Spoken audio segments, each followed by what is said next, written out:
There's one trick powerlifters use in order to be able to deadlift heavy.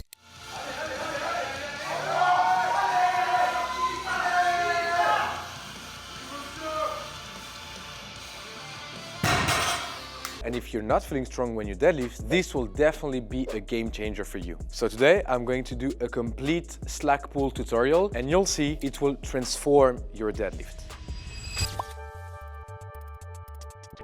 The biggest mistake beginners do, and that's especially obvious when you're looking at a lot of deadlift fails, such as this one or this one, but the problem is usually the same. So what you'll see is people try to go what I call from 0 to 100. So they'll just stay on top of the bar, grab the bar and just start pulling. And that's definitely not how you want to engage the deadlift, and that's not a good way to be able to produce force. You need to understand something. In order to deadlift heavy, you must have good technique. It's not about yanking on the bar, it's about understanding the core mechanics of the movements and being able to apply it. So that's why when you watch me pull, I'm usually pulling slow off the floor, and it's not something I do on purpose. It's more so because I'm having this checklist in my mind and I'm trying to have every single moment of the movement right. Now, if we want to have the fix of that, that's where we have the slack pull. When you're deadlifting, most of the strength you're producing, most of the force comes actually from your hips, like your legs, your glutes, your quads, etc. So it's really the legs, the hips in general, that are producing the most amount of force on the deadlift. But the thing is, the bar has to be at the end of your hands. So let's say I'm pushing very, very hard against the ground, but I'm not able to transfer that force over in my hands, then I won't be able to have a good deadlift. So whenever you see somebody yank the bar, you know they won't be able to get into a good position. So first, obviously, you want to hinge at the beginning of the movement. I have a full-on video about that. So if you haven't watched that, go watch it after this coming video. But for now, what you need to understand is you need to set prior to pulling onto the bar. And you set by hinging at the hips. And it's the same for sumo, right? Here I'm hinging in conventional, and here I'm hinging sumo. So it's the exact same thing, doesn't change. Now that I'm here, like I said, let's say I'm pushing very hard against the ground. If I'm not pulling onto the bar, it won't move.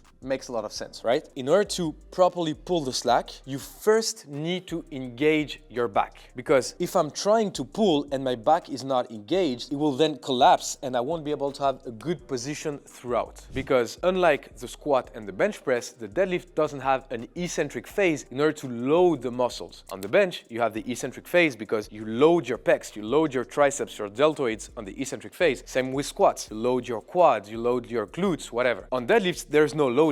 So you can basically go from 0 to 100. And like I said, that's not what you want to do. So what I'll usually do is I'll create a bit of space between the bar and myself. And there, prior to pulling, I will engage my lats. I will close the gap between my armpits. So it will look like this. Here my back is relaxed. Here I'm engaging my back. Relaxed, engaged. And what you can notice is just by engaging my back, the bar starts to come off the floor. I'm not even trying to pull the bar because the muscles of my back are now engaged. It just comes off the floor naturally. So as you can see here, the bar doesn't move. I'll just engage my back.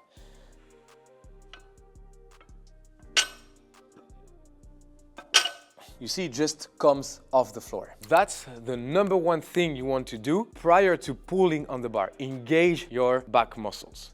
The second thing you absolutely want to do also is always keep your arms straight. There's a huge deadlift mistake that can actually cost a lot in terms of injuries, which is not having your arms straight and as long as you possibly can. And that unfortunately can resort to some bicep tear. So when you go to deadlift, you never want to yank the bar, and especially never want to do it with your elbows flexed. Because here you can see my biceps is engaged and now it's in a very bad position. If I try to pull, let's say 200 kilos off the floor with my bicep, your biceps aren't intended to, lift 200 kilos. So it will probably tear. So before pulling the bar, like I said, you first want to engage your back muscles, and then you want to make sure your arms are as straight as possible. So in my head, I visualize that my arms are like, barbells or metal things that cannot bend. So it's always, before I go to pull, I always will have my arms straight as I possibly can. And you actually can and should engage your back while keeping your arms straight. You don't engage your back by trying to row the bar. You just simply, like I said, close the gap between your armpits by bringing the bar close to you. Here, my back is engaged, and as you can see, my arms are still straight. They're not bending.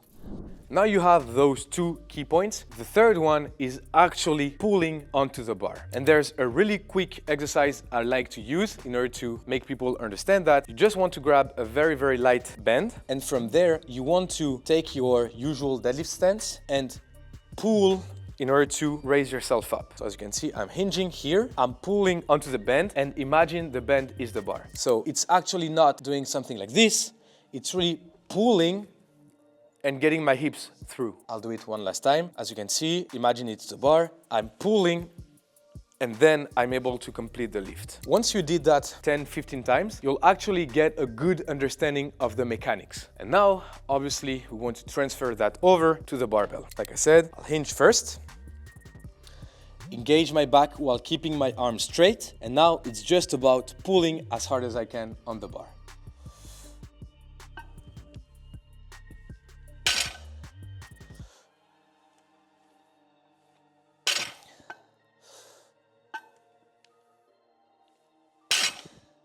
And as you can see, I have a very smooth, controlled technique because I have this thing in my head where I have this checklist: engage the back, arms straight, pull onto the bar.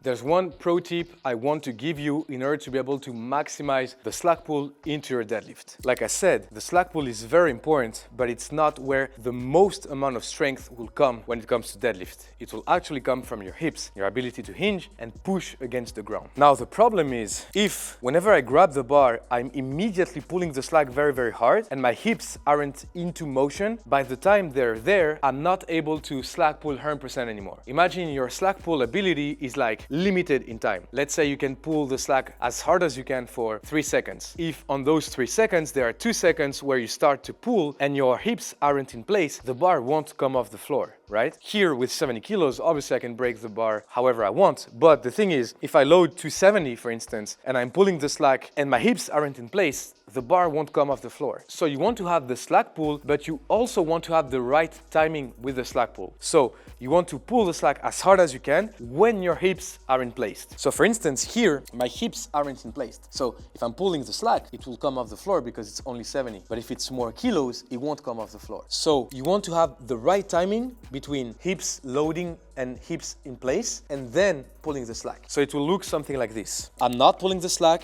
not pulling the slack, engaging my hips, now I'm pulling the slack, and it comes off the floor. On the contrary, for instance, here my hips aren't in place. If I start to pull and then sit down, you see it's a more wobbly movement and it's way less oriented in the same direction. Keep that in mind. The slack pull is very important, but it has to be properly timed with your hips. So don't start to pull the slack too early, and obviously also don't start to pull the slack too late. If your hips have shoot up 10 centimeters and you then start to pull the slack, it won't go as well. So always try to have this right moment when your hips are in place, able to produce as much force as they can. Then you want to initiate the slack pull and have a very smooth starting position. There you have it, guys. I hope this tutorial was helpful. Like I said, the slack pull is very important. To me, it's one of the basics of the deadlift. And if you struggle with the movement, definitely reviewing some of the slack pull could be very helpful on top of the hips. And I'll definitely do another tutorial in order to really tell you how to properly engage your hips in the movement, really diving into the details of that. Now, if this video was helpful to you, make sure to comment, to subscribe. That's one of the best ways you can support us to continue doing this work on this channel. And that's a lot of work for my editor and myself, but you know, we're happy to do it for you guys. So just make sure to comment and subscribe in order to give us back. Hope you have a good day. Talk to you soon.